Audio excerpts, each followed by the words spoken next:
Assalamualaikum warahmatullahi wabarakatuh. Nama saya Mustadirham dengan nomor NIM 18931411043 dari program studi manajemen kelas manajemen keuangan B tahun 2018. Pada kesempatan kali ini saya akan menjelaskan tentang pasar modal. Berdasarkan Undang-Undang Nomor 8 Tahun 1995 tentang pasar modal, pengertian pasar modal merupakan suatu kegiatan yang bersangkutan dengan penawaran umum, perdagangan efek, perusahaan publik yang berkaitan dengan efek yang diterbitkannya, serta lembaga profesi yang berkaitan dengan efek. Menurut BI, pengertian pasar modal sendiri adalah pasar untuk berbagai instrumen keuangan jangka panjang yang bisa diperjualbelikan baik dalam bentuk surat utang, obligasi, equity, reksadana, instrumen derivatif maupun instrumen lainnya. Dalam pengertian secara luas, pasar modal adalah wadah bertemunya berbagai pihak, dua pihak yaitu investor dan emiten. Investor berperan sebagai pihak yang memiliki dana, sementara emiten adalah sebuah badan usaha yang membutuhkan modal dan mengeluarkan surat berharga untuk diperdagangkan.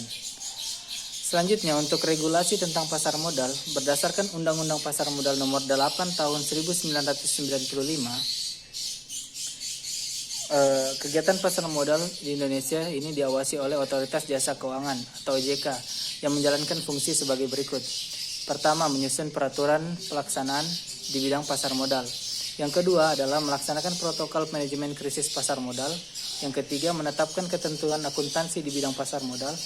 Yang keempat, merumuskan standar norma pedoman kriteria, prosedur, dan di bidang pasar modal. Kelima, melaksanakan analisis pengembangan dan pengawasan pasar modal termasuk pasar modal syariah. Yang keenam, yaitu melaksanakan penegakan hukum di bidang pasar modal. Yang ketujuh, menyelesaikan keberatan yang diajukan oleh pihak yang berkenaan yang dikenakan sanksi oleh OJK, Bursa Efek, Lembaga Clearing, dan Penjaminan. Terus yang ke-8, merumuskan prinsip-prinsip pengelolaan investasi, transaksi, dan lembaga efek, dan tata kelola emiten perusahaan publik. Selanjutnya yang ke-9 yaitu melakukan pembinaan dan pengawasan terhadap pihak yang memperoleh izin usaha, persetujuan, pendaftaran dari OJK dan pihak lain yang bergerak di bidang pasar modal. Yang terakhir adalah yang ke-10, memberikan perintah tertulis atau menunjuk dan menetapkan penggunaan pengelola statuter terhadap pihak atau lembaga jasa keuangan yang melakukan kegiatan di bidang pasar modal dalam rangka mencegah dan mengurangi kerugian konsumen, masyarakat, dan sektor jasa keuangan. Selanjutnya, materi yang ketiga adalah pelaku pasar modal. Yang pertama, yaitu emiten. Berdasarkan Undang-Undang Nomor 8 Tahun 1995 tentang pasar modal, emiten adalah pihak yang melakukan penawaran secara umum. Emiten juga memiliki beberapa peran penting di pasar modal, diantaranya: 1. Membantu investor yang hendak menanamkan modalnya di pasar modal. Yang kedua, meramaikan pasar modal dengan berbagai pilihan perusahaan. Yang ketiga, membuka kesempatan orang asing untuk menanamkan modalnya. Yang keempat adalah membuat perusahaan mendapat modal dari investor. Selanjutnya yaitu pihak yang kedua, yaitu investor. Jika emiten memiliki peran sebagai penjual di pasar modal, pembelinya dikenal sebagai investor. Banyak orang yang menyebutnya sebagai pemodal, sebab pihak inilah yang memiliki dana untuk membeli efek yang dijual oleh perusahaan. Investor tidak selalu berorangan atau individu, tetapi juga bisa badan atau perusahaan. Ada investor domestik maupun asing. Yang terakhir adalah penjamin emisi atau underwriter. Penjamin emisi adalah pihak yang membuat kontrak dengan emiten untuk melakukan penawaran umum.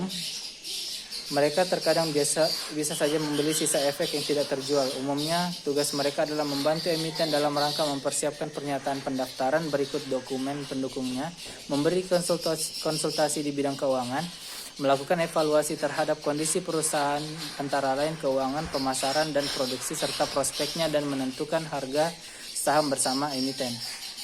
Terus pihak yang keempat adalah agen penjualan. Agen penjualan merupakan pihak yang menjual efek dari perusahaan yang akan go public tanpa kontrak dengan emiten yang bersangkutan. Selain itu, agen penjualan ini juga akan mereferensikan calon nasabah kepada perantara perdagangan efek dengan imbalan komisi berdasarkan kontrak kerjasama. Dan yang kelima adalah pialang atau broker.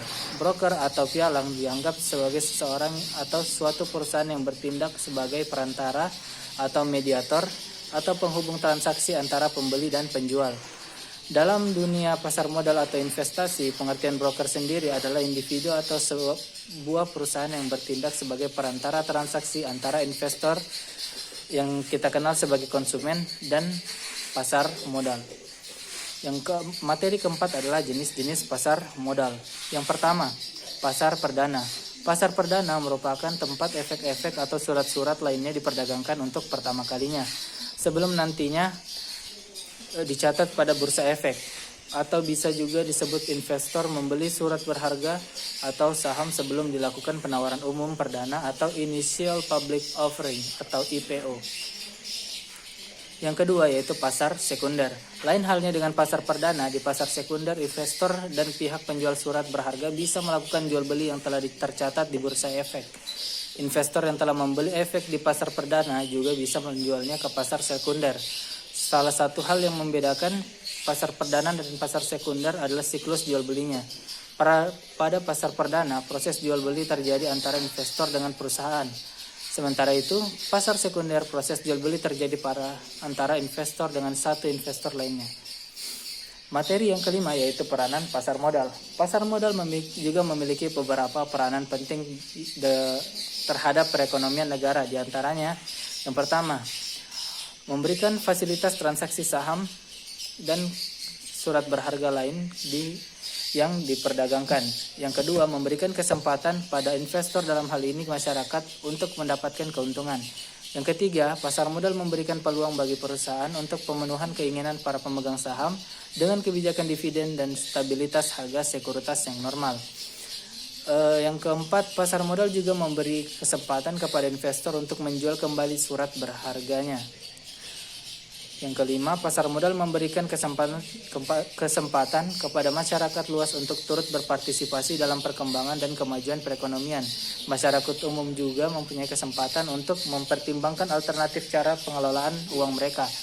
Yang keenam, pasar modal juga mengurangi biaya transaksi dan informasi surat berharga. Hal ini menjadi informasi penting bagi para investor karena investor memerlukan informasi yang akurat dan dapat dipercaya untuk melakukan investasi. Yang ketujuh, memberikan kesempatan aktivitas bisnis dalam memperoleh dana dari pihak lain dalam rangka memperluas ekspansi bisnis atau memperluas usahanya. Yang kedelapan, memberikan kesempatan para pemegang surat berharga untuk mendapatkan likuiditas dengan cara menjual surat berharganya kepada orang lain. Materi yang keenam adalah keuntungan investasi di pasar modal. Keuntungan investasi di pasar modal yaitu ada 5. Yang pertama, pencairannya lebih mudah dan praktis. Yang kedua, tingkat keuntungan cukup besar. Yang ketiga, bisa dimulai dengan modal kecil. Yang keempat, nilai investasi dapat terus meningkat. Dan yang terakhir atau yang kelima, dapat digunakan sebagai jaminan. Itulah penyampaian materi dari saya. Kurang dan lebihnya saya mohon maaf. Wassalamualaikum warahmatullahi wabarakatuh.